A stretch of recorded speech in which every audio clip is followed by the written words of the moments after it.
A decade before the original Jujutsu Kaisen Season 1 enters Grade 1 Sorcerer Mai Mai and Grade 2 Sorcerer Urahime.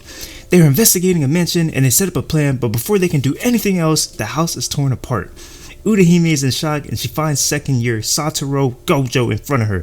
Gojo irks Urahime for a little, and then Mai Mai says that she wouldn't mind if Gojo consulted her with him, and then he says that she is way too strong to cry. A curse then appears behind Urahime, and the second year Jutsu High's Sujuru Geto takes care of that with ease. He tells Gojo to not pick on someone weak like Urahime, but also insults her while saying that, and then Gojo says that nobody would pick on those that are strong. Their third classmate, Shoko, arrives, and then Mai Mai asks where is the curtain/barrier, and all the students are in shock because they all forgot to put one up. Later, after Grade 1 Sorcerer and first year teacher Yaga is mad for there not being a curtain up. Gojo was supposed to put the curtain up and says they're not important and that regular people can't see curses or jujutsu, so what's the point? Geto argues and says it's the best for the citizens' peace of mind, which Gojo does not care for. Gojo and Geto are now given a mission to retrieve a girl who is a star plasma vessel and bring her to Master Tengen. They arrive and Geto catches the girl who is falling, and then Gojo fights a guy named Bayer and Geto fights Cocoon. We see a meeting with two men standing and one man is offering to kill the vessel. He calls him Zenin, but then he says he's married and no longer goes by that, he goes by Fushiguro now. He accepts the offer, Geto defeats Cocoon and shows him a picture of his defeated teammate. Fushiguro and the man again are now at a horse riding show, and the man asks why is he not working. Fushiguro says that the boy is from the Gojo family, so he cannot just walk in nonchalant.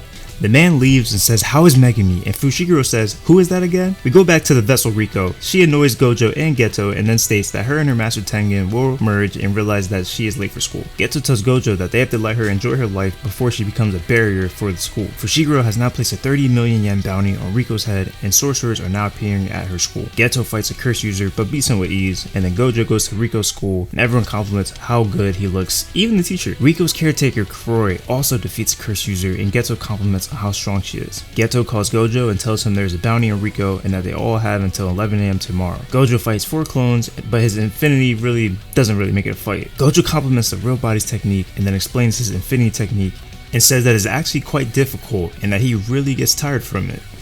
He defeats him and then Kuroi is kidnapped, Geto arrives, and then the three go to Okinawa and save Kuroi with ease. We find out that Yu Habara and a young Nanami, who are first years, are also in Okinawa. Geto says he wants to leave since Gojo is using his technique for days straight. Gojo shrugs him off and says playing 99 years of the realized Japanese board game Momotaro Dentetsu is a much harder task, and that he's not worried at all since Geto is here. The students return to the school inside the barrier, but then Gojo is stabbed from behind by Fushiguro. Gojo asks does he know him, and Fushiguro says it's okay, he doesn't remember names either. We get a flashback of a young Fushiguro who went to go see Gojo, and he said it was the first and last time someone was aware of his presence when he was right behind them. He had waited until Gojo was worn down from using his power for so long, so then Gojo says he is fine and he will take care of Fushiguro. Gojo tells Fushiguro that the bounty is over and he tells him, yeah, I know, I took it down. Gojo goes for another attack and then figures out that Fushiguro has 0 curse energy. He has amazing physical prowess and that he cannot read his moves. Gojo uses curse technique blue and destroys everything around him to stop Fushigiro's sneak attacks. Gojo is then blinded and then Fushiguro stabs him in the neck, slices all the way down, and then he stabs him in his forehead again, leaving our poor Gojo on the ground. And then he tells himself he's starting to remember how to do this. At the bottom of Jujutsu High, we are in a really big corridor. Geto gives Riko a choice to choose between going home or becoming a barrier, and she picks home, but as soon as she says that, Fushiguro is right there to blast her in the head. He then tells Geto that he killed Gojo and that his curse technique allows him to carry cursed spirits in his iron gut stomach. Fushiguro says that he found them because humans leave behind footprints and odor, and that his 5 senses are very sharp since he has no curse energy. He says that Kuroi is probably dead and that he doesn't really care if she's alive or not.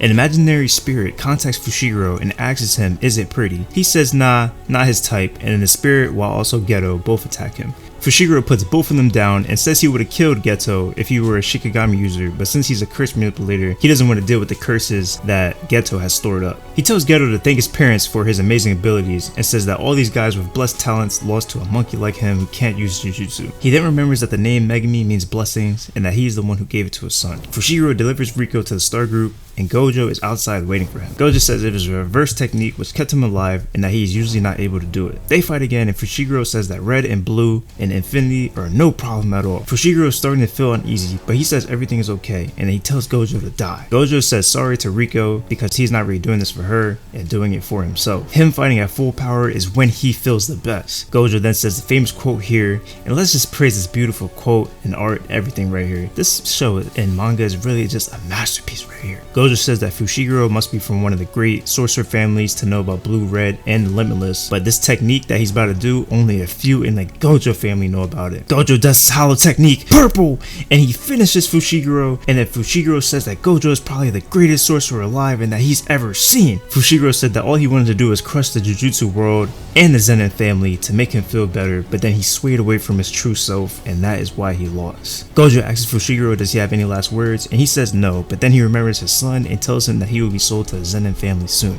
Gojo returns with Riko's dead body and asks Geto does he want to kill everybody that's still there. Geto says it's pointless and that none of the people in charge of the Jutsu world are here. We then skip to a year later, and then Gojo can now activate his infinity automatically. They had a busy summer of exercising curses, and Geto explains that consuming a curse tastes like a rag that was used to wipe up vomit. Gross. For the last year, the same thing ran through his head, protecting the organization, and he calls them all monkeys. Geto then asks Haibara why he is a sorcerer, and Haibara says giving all towards people who need help is a great feeling. A girl named Tsukumo comes and she talks to Geto while Haibara leaves. She tells him she wants a world without curses, and Geto says that curses are made from humans, and the only case where someone didn't have curse energy was Toji Zenin or Fushiguro, you know, the guy from earlier. Yeah, him. Tsukumo says that everyone had to become a sorcerer for this to happen, and Geto says why not just kill every non-sorcerer. Tsukumo looks at him seriously and says that that is an option and probably the easiest one. She asks him does he hate non-sorcerers, and he says he doesn't know. Haibara is now dead in the hospital with Nanami after a grade 2 mission turned into a grade 1.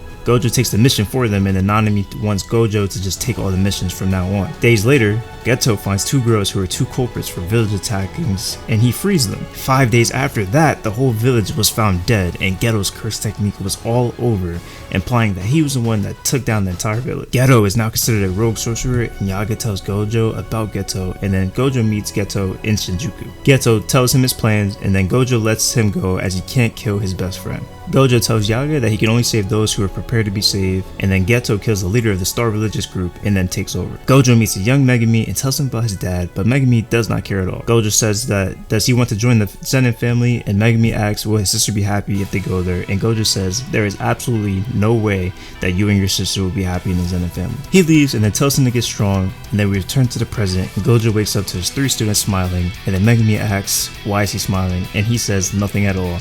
And that is the hidden inventory / Gojo's past arc. If you guys are new to the channel, like, comment, subscribe. I'm KidX and I'm out. Let's go! Hell no, I don't wanna sit up in the cell.